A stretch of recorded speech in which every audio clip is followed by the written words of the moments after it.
Well, go ahead and take it away, Dominic. Headlines from the front lines.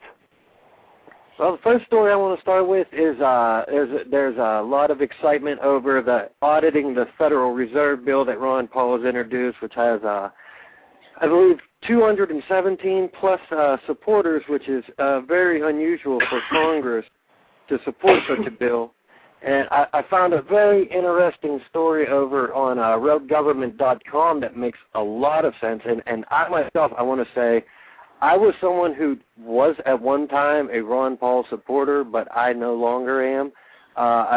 When I realized he was more interested in being a Republican than being a president, I realized I myself could have put my efforts behind someone like Cynthia McKinney or someone who might have actually tried to done the things that they were talking about. And the story over on Rogue Government was that auditing the Federal Reserve will not result in positive monetary reforms.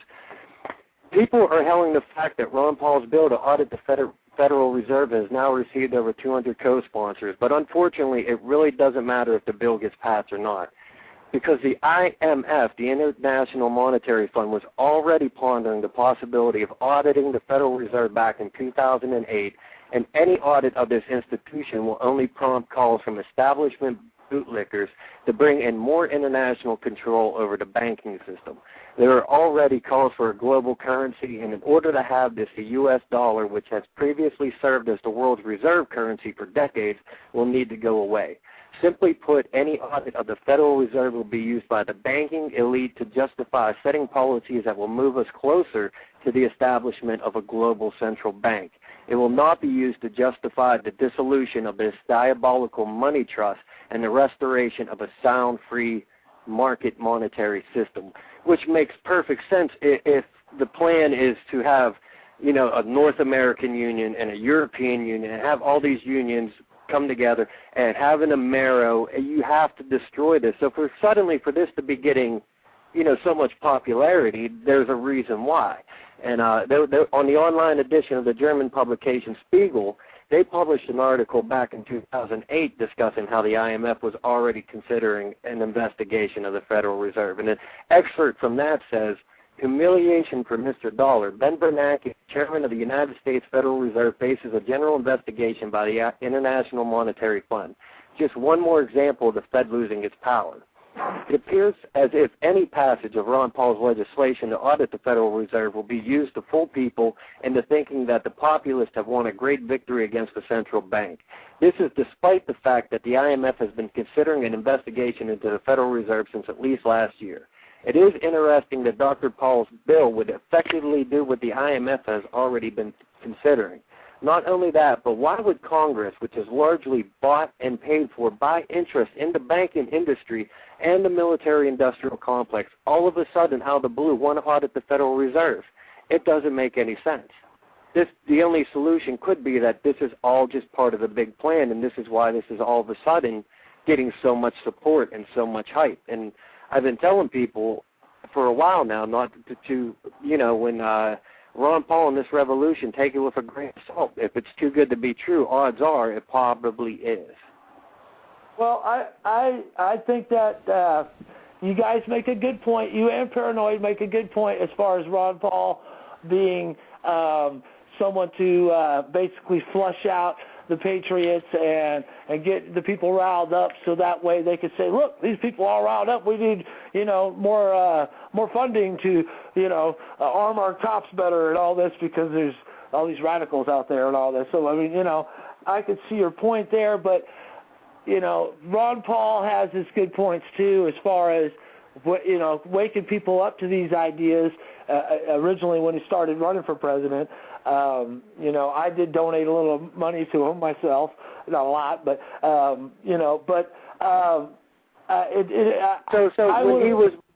when he didn't become an independent, how did you feel then?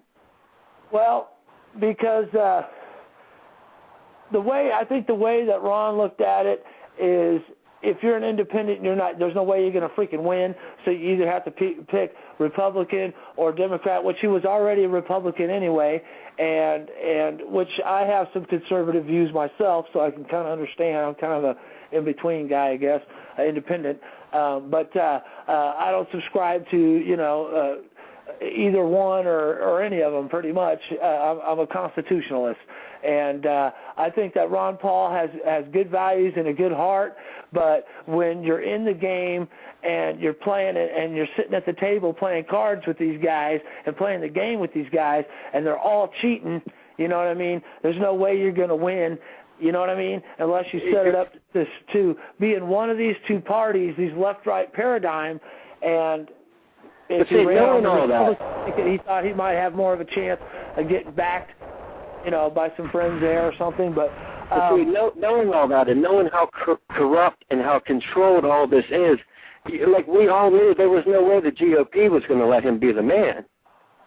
There was no way they were going to give him the nod that he actually had it. The only way he had a chance was to be an independent, and the money was there, the support was there, the people, the troops.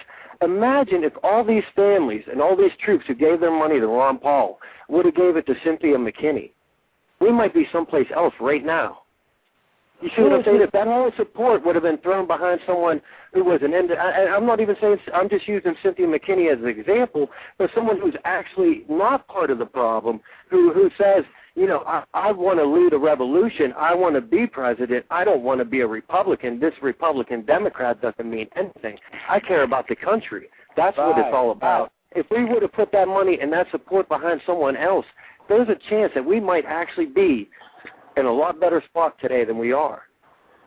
Well, I agree with, like I said, a lot of the things that you say. I still think that Ron Paul has a good heart and his heart's in the right place. But he's in a corrupt game, playing with everybody, at the table's corrupt. But and there's a lot of good people on both sides. Dennis Kucinich, I feel is a good person, but Cynthia McKinney. The Democrats will never give him the nod. That's the problem. Exactly. When it comes down to it, we're never going to see Ron Paul run against Dennis Kucinich for president because their groups are controlled. They won't allow it to happen, ever. But, like you guys say, when you go hunting, what do? You take your hunting dog, and he goes out there, and he flushes out, the birds for you to shoot. And Ron Paul could be, the bird dog flushing us out, saying, "Oh, Patriots, stand up and scream, and we all stand up." That's when they take headshots and take us all out. I don't know, but I still like to feel that, one of the people that woke me up was Ron Paul because of what he was saying, and really got me, I was supporting him. Yeah, I was behind him. I loved everything he was saying. But I felt like when it came down to it at the end, that like when he was like, "Well, I'm not going to become an independent," that like I felt like I lost all that time and effort I put into him and raising support and telling people about him and getting people aware of him, that I could have effectively applied that to someone who was actually going to run. Like Cynthia, right. And Cynthia McKinney would have been a great president, and people would have got their woman for president, and she would have been the first woman and the first black as president. And I tell you what, Cynthia McKinney wouldn't have been doing the same things that this socialism train that we're all heading to on the highway to hell is like. But so we disagree on a few things, and we agree on a few things. And I was really disappointed when he didn't go independent as well, or try to do something different. And where'd all that money go? That's what he raised a lot of money, man. A lot. But I see your guys' point, but I like to think that the words he speaks are still from his heart and still the truth.